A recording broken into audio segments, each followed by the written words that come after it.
So we have a joint here, and this is strong, but you may need this to be much stronger. And so what we want to do is cut a board, a joint reinforcement right here, where we're going to be cutting another board at a 45/45 so that it fits in between to attach this board to this board.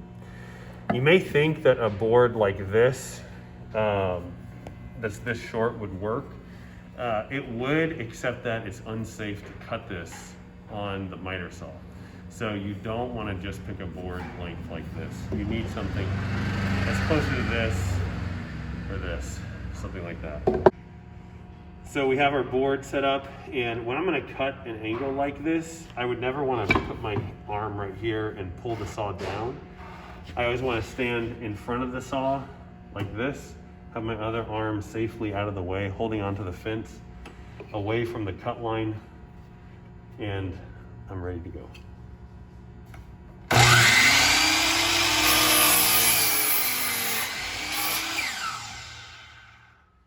We got one cut. I'm gonna take this now, cut about that length, get my position.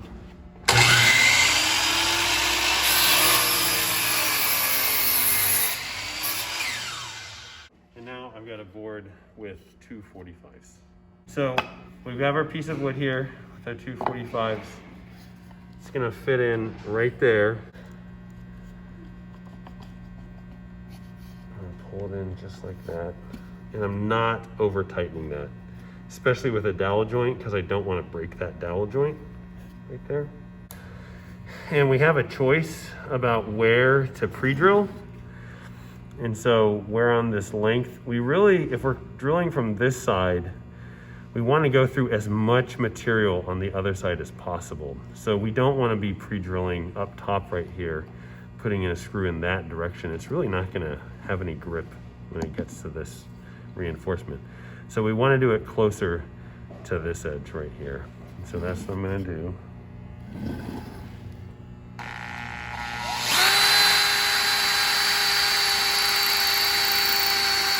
I'm going to take a longer screw. Since that fell off, I'm actually going to remove this. You can see my hole right there where my pre-drilled into.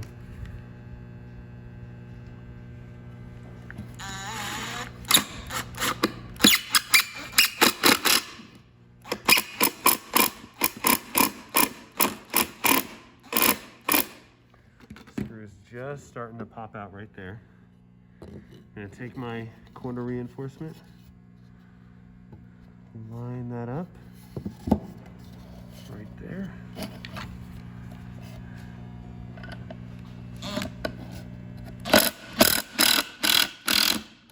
There we go.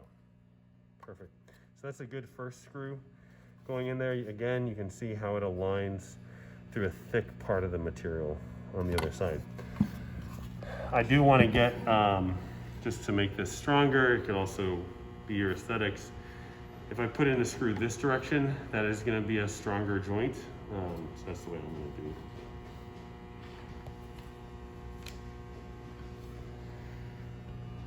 Pay attention now.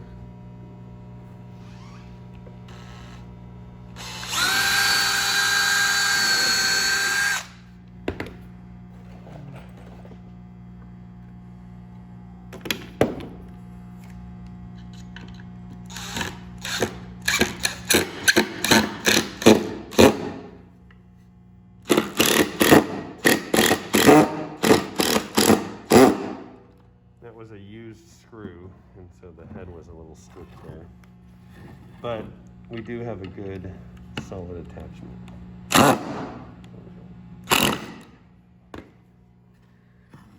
We're going to now do this side. Going through the same process. I'm going from this end. I want to go through as much material as possible.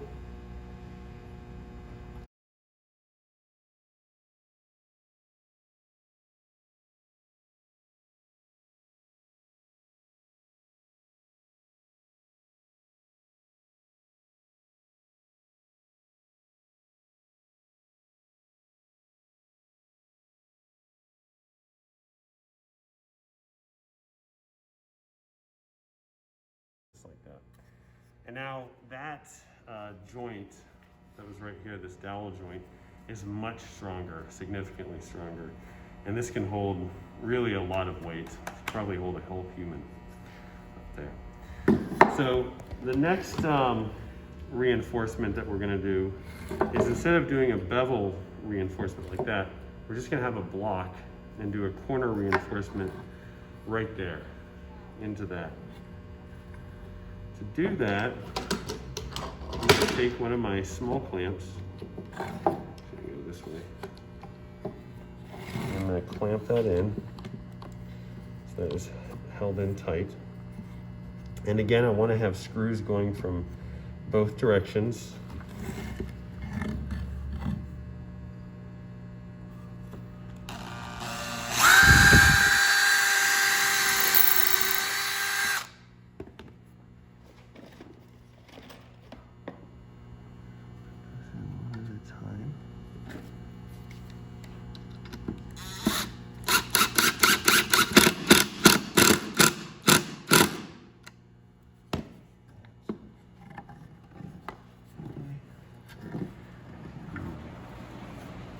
I'm gonna flip this over, and now I'm gonna go this direction.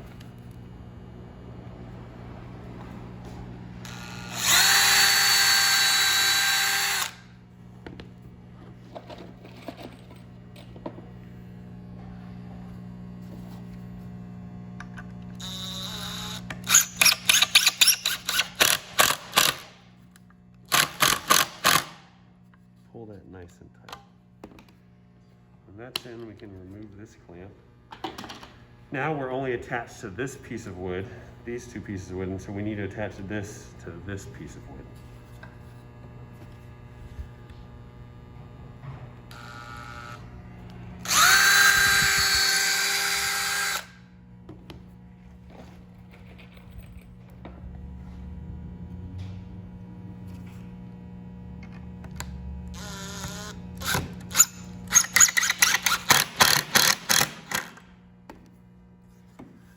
Go from this direction.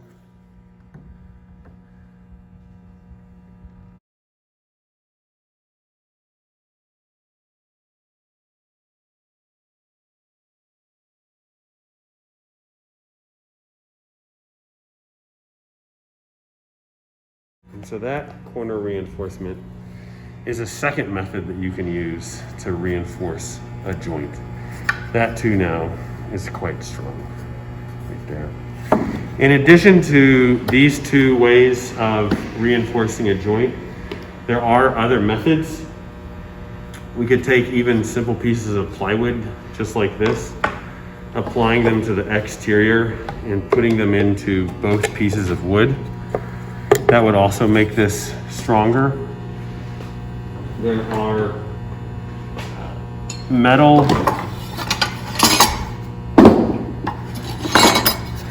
joints like this that you can buy pre-made from the store, even thinner ones like this that are normally used for framing of houses. Shelves like this. Different types of L brackets. This one is an exterior, so it would go on the outside of your wood. This one is an interior, it would go inside the wood. Here are some examples of some pre-cut triangles that I've made. These can also go onto your wood just like this, and you can get the perfect size that you need to fit your particular project. So I've constructed a shelf here out of some 3/4 inch plywood and a 2x4. If you want to mount this to the wall for your sculpture to either sit on top of or hang down from, you can do this. This is strong, but if you start wanting to put a lot of weight on there, just like we did this type of corner reinforcement, for a shelf, you'd want to pre-cut a piece of wood, have it fit, and then put screws down into that and going into your brace at the back here. And that's a really great method for making this stronger to hold even more weight.